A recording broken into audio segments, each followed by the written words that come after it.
Hello YouTube, it's Accurate again, back with another video from the home studio. The newly made over home studio, I should say. I repainted the wall and I kind of rearranged the whole stuff here, so maybe I'll do a video on that, maybe not. However, this is a video about MIDI keyboards, so let's get into it. Accurate Beats. Now, even though I'm not a big keyboard player myself, I've gone through my fair share of MIDI keyboards over the years, to say the least.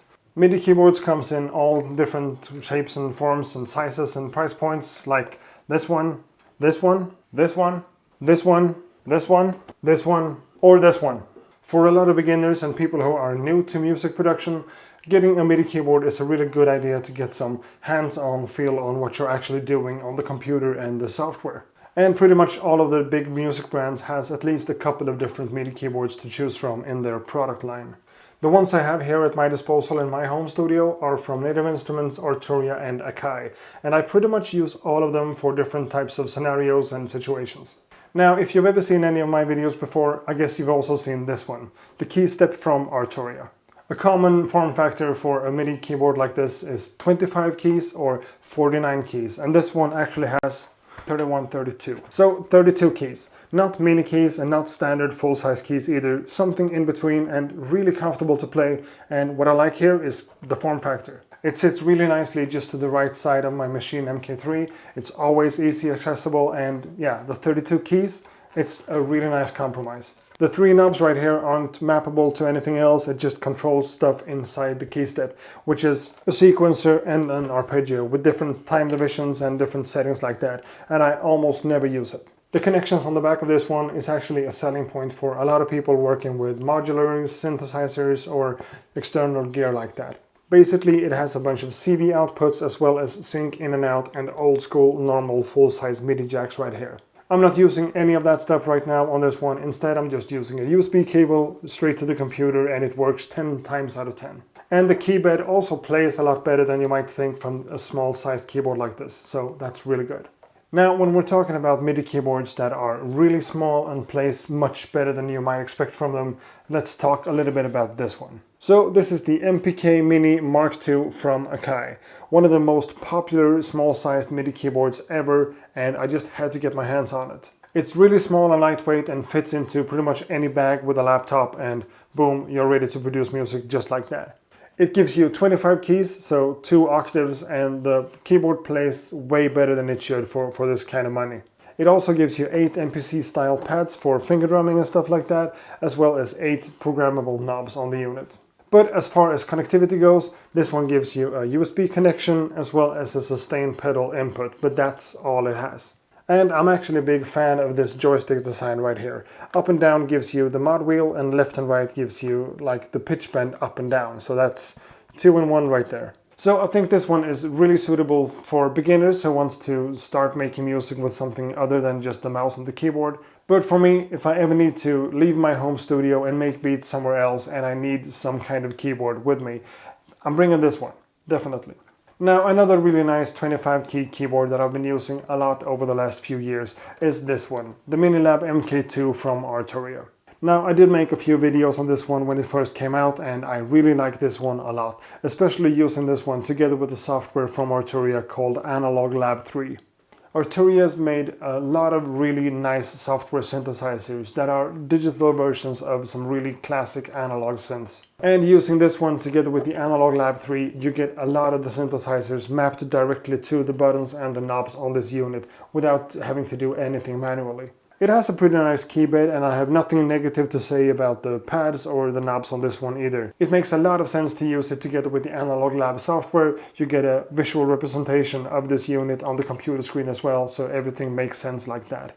Again, the connectivity is just a USB and a sustain pedal on this one as well. I also want to mention that it has a metal backplate just as the Keystep does, so it weighs a little bit more, quite a bit more than the MPK Mini, for instance, but that's also a good thing for something like this. Now let's stay at this 25 key range for a little bit and also mention the Roli Seaboard block. I made a video on this one kind of recently, and this is definitely a special type of MIDI keyboard.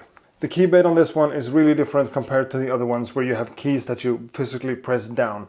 This one is a squishy keyboard with this soft surface, which makes pitch shifting and bending of notes really straightforward. It's just a matter of pressing a key and then sliding to the next one right on the key bed itself.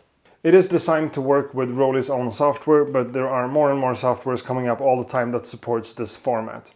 The velocity sensitivity and the expressivity you get out of this one is really special, and it takes a while to get used to, but once you get into it, it's kind of a unique experience. It connects either over Bluetooth or USB and is also compatible with iOS devices, so that's a plus. It doesn't weigh too much and it's also kind of small, so bringing this one for trips would also be an option, even though it's a little bit of a special kind of device. And even though I think it works best together with Roli's own software, this also works with anything else. It's pretty much just a normal MIDI controller if that's all you want it to be. So now let's take a look at my last 25 key keyboard. This is my Native Instruments Komplete Kontrol A25.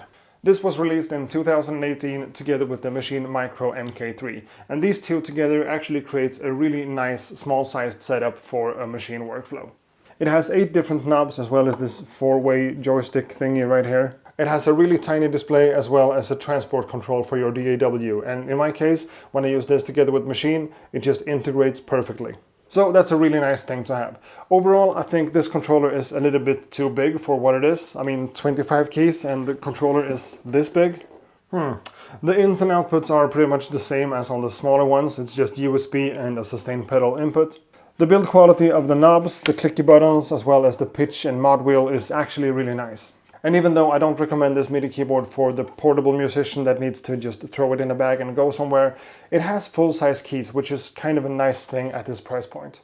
But of course it's a really good option for anyone who wants to get into the Native Instruments parts of things. Using this one together with Maschine or with the version of Komplete that comes with it, being able to browse for your sounds as well as using your transport controls right on the unit is really a good thing. But for me, this one places itself somewhere right between what I'm actually using in my home studio and what I would consider bringing on a trip. So, I don't know. So when I'm talking about a keyboard from Native Instruments and mentioning what I'm actually using in my home studio, transition right here to the bigger brother of that one. This is my Komplete Kontrol S61, also from Native Instruments, of course. This is my main master keyboard right now. 61 full-size keys together with the 2 big full-color displays. By the way, the same kind of displays that I have on my Maschine controller. It's just such a time saver for me working with Maschine as much as I do. Being able to load up a software instrument from the Maschine controller, turning a little bit to the right and see the same kind of stuff on those displays and have this 61 key keyboard at my disposal is just awesome. Now again, this is the Komplete Kontrol S61. The one I showed you before was the A25, so there's a difference between the A series and the S series. And both the A and the S series comes in different sizes with different amounts of keys on them. I just happen to have the A25 and the S61. So where the A series is kind of the entry-level stuff, the S series is the more professional grade keyboards. It still doesn't offer a lot when it comes to inputs and outputs. It's still just a MIDI keyboard, so I guess that's fine, but it has MIDI in and MIDI out, pedal A and pedal B, as well as a power input and a USB connection. As far as I can tell, the entire thing is made out of plastic, but it still feels like a premium device, and it's really nice and sturdy. So the big displays are definitely a selling point for me, and the 8 knobs that are exactly the same as on the Maschine MK3. The controller buttons here are exactly the same as well. You have a transport control and different functionality to look for sounds and use stuff inside of Maschine or pretty much any DAW you want to hook it up to. I have it on the bottom shelf of my 3-level keyboard stand right to the side of where I'm sitting in front of Maschine. So it's always there, it's always nice and easy to use, and I really like it a lot.